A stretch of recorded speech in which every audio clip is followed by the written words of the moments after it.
Sister station WLRN's Caitie Switalski joins us. She's been covering the tragic shooting in South Florida. Caitie, good morning. Good morning.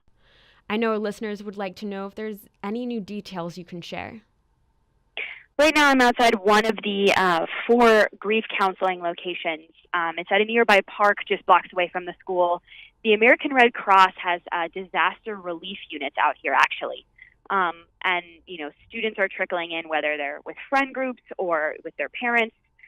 So lots of people are taking this opportunity to get grief counseling.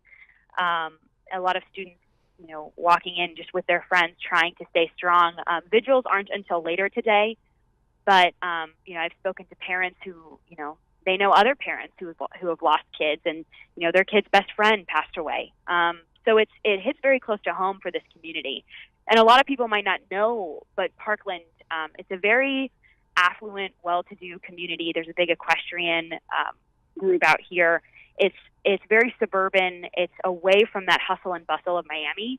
So it's northwest of Fort Lauderdale. And what it comes down to is, this place everybody assumed was the safest place. Oh, I see. Okay.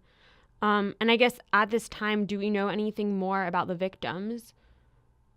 Some of them are trickling out one by one. I know I've spoken with students who've lost best friends.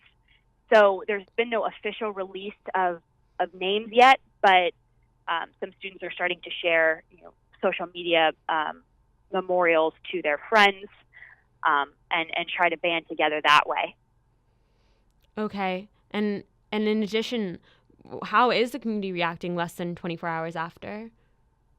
There are two vigils scheduled later here today, and there's a lot of tears. It's very emotional. Security guards for some of the neighborhoods here are, just in shock because they know all these kids.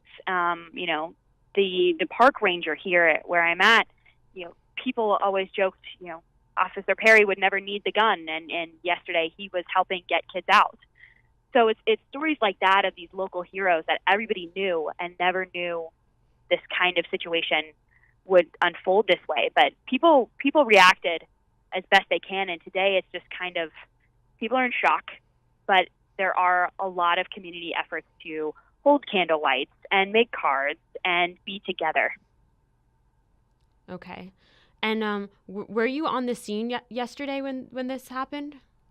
I was. It was very chaotic. Floods of hundreds and hundreds of parents were rushing up towards the school, trying to get as close as they could.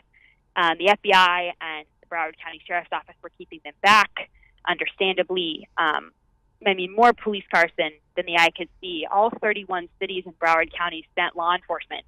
And ultimately, it was a neighboring city's police department in Coconut Creek that was the authority to get the alleged shooter in custody. Okay. And would you know the latest on the shooter? I've heard that he's making his first appearance in court today.